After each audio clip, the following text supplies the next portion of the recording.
സംസ്ഥാനത്തെ കനത്ത ചൂട് തുടരുകയാണ്. പാലക്കാടിന് പുറമെ തൃശ്ശൂരിലും അതുപോലെ കൊല്ലം ജില്ലയിലും ഒക്കെ കനത്ത ചൂടുണ്ട്. കൊല്ലത്തെ പുനലൂരിൽ നല്ല ചൂട് രേഖപ്പെടുന്നുണ്ട്. കടുത്ത കുടിവെള്ളക്ഷാമവും ഈ പാലക്കാട് പോലുള്ള ജില്ലകളിൽ ഇപ്പോൾ അനുഭവപ്പെടുന്നു. നിങ്ങൾക്കറിയാം, ഭാരതപ്പുഴ ഇപ്പോൾ വറ്റി വരണ്ട് കിടക്കുകയാണ്. നമ്മുടെ സംസ്കാരത്തിലേക്ക് ഒഴുകിയെത്തിയ പുഴയാണ് ഭാരതപ്പുഴ. അതിങ്ങനെ ഭാരതപ്പുഴയായി കിടക്കുമ്പോൾ നമുക്ക് വല്ലാത്ത സങ്കടമാണ്.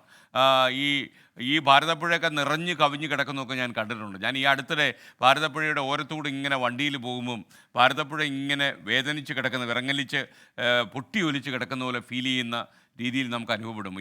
ഈ പുഴയ്ക്ക്, ഈ നദിക്ക് ഒരുപക്ഷെ നമ്മുടെ സർഗ്ഗലോകത്തേക്ക് ഒഴുകി വന്ന ഈ പുഴയ്ക്ക് ഇങ്ങനെ സംഭവിച്ചല്ലോ എന്ന് നമുക്ക് വലിയ സങ്കടം തോന്നി ഈ പുഴ കാണുമ്പോൾ. സൂരജ് സജി തൃശ്ശൂരിൽ നിന്ന് ചേരുന്നു. Sooraj, good morning. പറയൂ, ഇലക്ഷൻ്റെ ക്ഷീണമൊക്കെ പോയോ? പറയൂ.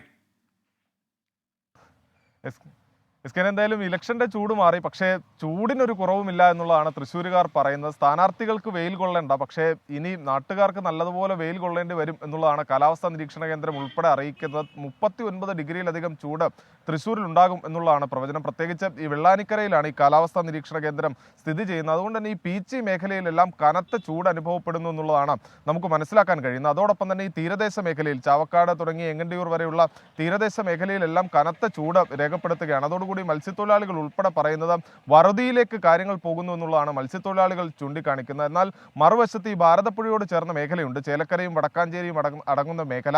അവിടെ ഈ ഭാരതപ്പുഴയിലെ വെള്ളം ഭാരതപ്പുഴ വറ്റി വരേണ്ടതോടുകൂടി കുടിവെള്ളക്ഷാമം രൂക്ഷമാണ് എന്നുള്ളതാണ് പറയുന്നത്. വടക്കാഞ്ചേരി മുനിസിപ്പാലിറ്റിയിലേക്ക് ഒരു ദിവസം അരമണിക്കൂർ മാത്രമാണ് ഇപ്പോൾ ഈ ഭാരതപ്പുഴയിൽ നിന്ന് പമ്പിംഗ് നടത്താനാകുന്നത്. അതിനുള്ള വെള്ളം മാത്രമാണ് ലഭിക്കുന്നുള്ളൂ എന്നുള്ളതാണ് ചൂണ്ടിക്കാണിക്കുന്നത്. പീച്ചിയിലാകട്ടെ വെള്ളം കുറഞ്ഞിരിക്കുന്നു. ആഴ്ചകൾ മാത്രം ഉപയോഗിക്കാൻ കഴിയുന്ന തരത്തിലുള്ള വെള്ളം മാത്രമാണ് പീച്ചി ഡാമിൽ നിലവിലുള്ളൂ എന്നുള്ളതാണ് നമ്മൾ സംസാരിക്കുമ്പോൾ മനസ്സിലാക്കാൻ കഴിയുന്നത്. ഈ ചൂട് കൂടിയതോടുകൂടി തന്നെ ഇത്തരത്തിൽ ഈ ജലലഭ്യത ഉറപ്പാക്കിയിരുന്ന ജലസ്രോതസ്സായി മാറിയിരുന്ന നദികളടക്കം വറ്റി വരേണ്ടതോടുകൂടി വലിയൊരു കുടിവെള്ളക്ഷാമത്തിലേക്ക് ഉൾപ്പെടെ ജില്ല മാറിയിരിക്കുന്നു. അതോടൊപ്പം തന്നെ ഈ ചൂടിൻ്റെതായ പ്രശ്നങ്ങൾ അടക്കമുണ്ട്. പ്രത്യേകിച്ച് തൃശ്ശൂർ നഗരത്തിൽ പോലും വലിയ തരത്തിലുള്ള ചൂട് അനുഭവപ്പെടുന്നു. പകൽ സമയങ്ങളിൽ ഈ ജോലിക്കൊക്കെ എത്തുന്ന ആളുകൾക്ക് പുറത്തിറങ്ങി നടക്കാൻ കഴിയാത്ത ഇതിലേക്ക് കാര്യങ്ങൾ മാറുന്നുണ്ട്. എന്തായാലും ഈ ഇലക്ഷൻ സമയത്ത് LDF സ്ഥാനാർത്ഥിക്കടക്കം സൂര്യാതാപം ഏൽക്കുന്ന ഒരു സാഹചര്യം നമ്മൾ കണ്ടതാണ്. അത്തരത്തിൽ വലിയ ചൂടിലേക്ക് ജില്ല പോകുന്ന ഒരു സാഹചര്യമാണുള്ളത്. Okay, thank you Sooraj Saji. എന്തായാലും നമ്മുടെ പ്രിയപ്പെട്ട പ്രേക്ഷകർ ശ്രദ്ധിക്കണം, സൂര്യാതാപം ഏൽക്കാതിരിക്കാൻ പരമാവധി നോക്കുക. ചില ജില്ലകളിലൊക്കെ കനത്ത ചൂടാണ്. 4 മുതൽ 5 ഡിഗ്രി സെൽഷ്യസ് വരെ ചൂട് കൂടാൻ സാധ്യതയുണ്ടെന്ന് കാലാവസ്ഥാ കേന്ദ്രം അറിയിക്കുമ്പോൾ നമ്മൾ എല്ലാ മുൻകരുതലുകളും എടുക്കണം.